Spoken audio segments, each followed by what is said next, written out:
तर नमस्कार मित्रांनो, स्वागत आहे तुमचं आपल्या ब्लॉगमध्ये. तर आज भाऊन मी चाललोय सकाळी 6 वाजता रनिंगला. तर आता भाऊ पळत गेला, मी आता सायकल चालवून त्याच्या मागे चाललोय. आता ग्राउंडवर आलतो. तर बघू शकता तुम्ही 1600चं ग्राउंड. ते तर आता रनिंग करणार होतो. आता भाऊ आणि भावाचे मित्र, आता आम्ही रनिंग करत होतो. मित्रांनो, रनिंग केली पाहिजे. रनिंग हेल्थसाठी खूप चांगली आहे. आता 2 किलोमीटर रनिंग कंप्लीट झाली. आता थोडंच राहिलेलं. आता रनिंग पूर्ण झाली. आता व्यायाम करायचा. व्यायाम करत होते आता भाऊ आणि त्याचे मित्र.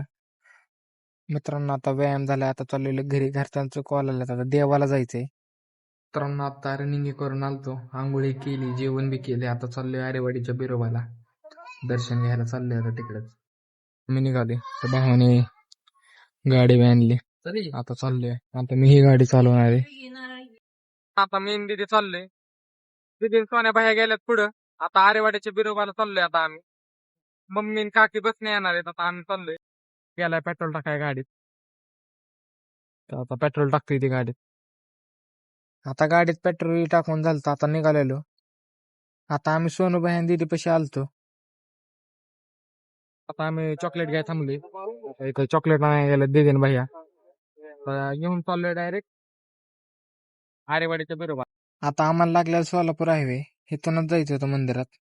मंदिरात जाताना असे छोटे छोटे गाव बी लागत होते, सुंदर असे. तर इथनं लगेच टोल नाका लागलेला आम्हाला. मित्रांनो, देवाला जाताना असे छोटे छोटे मंदिर बी लागत होते. त्यांचं बी दर्शन घेऊन जात होतो आम्ही. तर लगेच मग पुढे आलतो. तिथं आम्ही रस्ता चुकलेलो. आम्हाला काय माहितच नव्हतं कुठं जायचं होतं. हायवेवर बघू शकता किती सुंदर असे फुलाचे झाड आहेत. मग इथून दिसले आम्हाला पवनचक्की. मित्रांनो, आता आलतो आम्ही नागस फाट्यावर. तर बघू शकताय तुम्ही.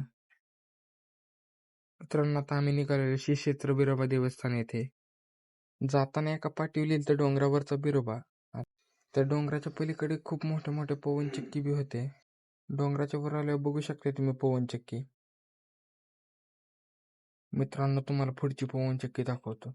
इतकी जवळनं बघितली ना पहिल्यांदाच. तर बघू शकता तुम्ही.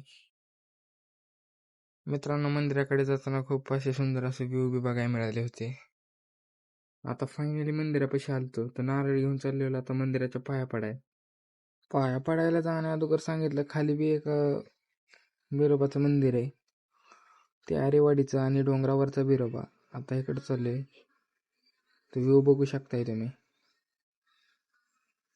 आता फॅमिली बी पुढं आहे. तर आता आम्ही महागे आता चाललोय दर्शन घ्यायला. तर मित्रांनो, हे बिरोबाचं मूळ देवस्थान आहे. बघू शकताय तुम्ही. ह्याला म्हणतात डोंगरावरचा बिरोबा.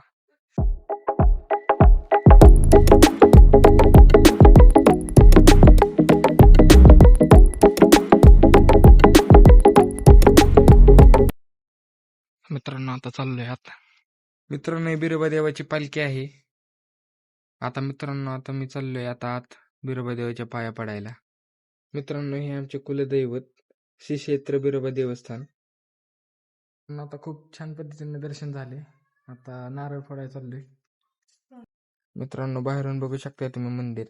तर आज मंदिरात इतकी गर्दी नव्हती, म्हणून आमचं खूप छान असं दर्शन झालं. मित्रांनो, ह्या देवापाशी एक जागा होती. तिथे 5 किंवा 7 दगड रचायचे असतात. त्या जागेला असे लगोर असे म्हणतात. जी काय आपल्या मनातली इच्छा असेल ते पूर्ण होते. मी बी लगोर रचलेले आहे माझी इच्छा सांगून.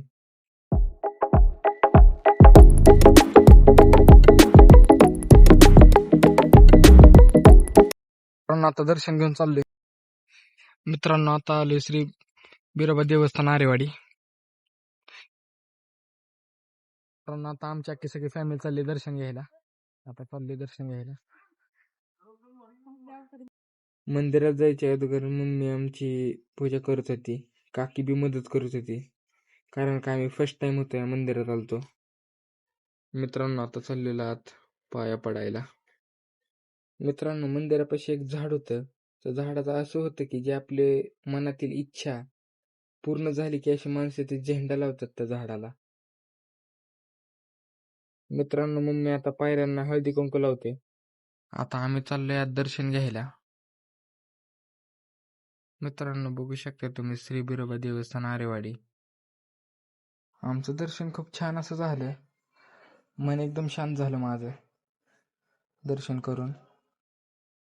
मंदिरात असे छोटे छोटे मंदिर बी होते आणि देव बी होते. मित्रांनो, मागच्या बाजूला बघू शकताय बिरोबा देवाची बहीण मायक्का देवी मंदिर. मित्रांनो, आता आम्ही चाललोय देवाच्या होम पशी. मित्रांनो, हे देवाचं होम आहे. तिथलं होम जरा लावलं आणि खाल्लं. आता आम्ही असं छोटे छोटे मंदिरांचं बी दर्शन घेत होतो.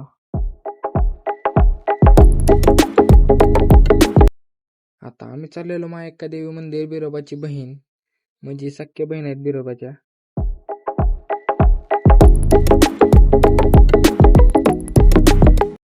आता आम्ही खूप असं चांगलं दर्शन घेतलं मायक्का देवीचं.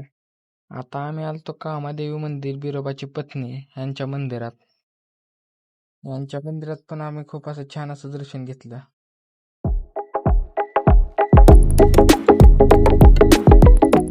मित्रांनो, एकच नंबर असं दर्शन झाले. मन एकदम शांत झाले. दर्शनी झाल्यावर आम्ही घरून भेळ नेलती, तर भेळची मस्तपैकी तिथं पार्टी केली, कोल्ड्रिंक्स ही मागवून. अशी काकींनी खूप अशी छान अशी भेळ केलती, तर बघू शकताय तुम्ही. तर सोने भैया, काकी, दीदी, मम्मी आणि दीदी, आम्ही 6 जण होतो. आणि मी आमच्या काकीचं मनापासून धन्यवाद सांगतो, कारण का आम्ही पहिल्यांदाच आलतो या देवाला. इतकं चांगलं असं सांगितलं ना. भेळ खायच्या अगोदर कोल्ड्रिंक दाखवली. आता आम्ही निघणार होतो आरेवाडीच्या मंदिरातून. तर आरेवाडीच्या मंदिरातून निघाल्यानंतर आम्ही चाललेलो दंडोबाच्या मंदिरमध्ये. तर हा पार्ट 1 होता. पार्ट 2 बघावा लागेल मग दंडोबाच्या मंदिरमध्ये आम्ही काय केलं.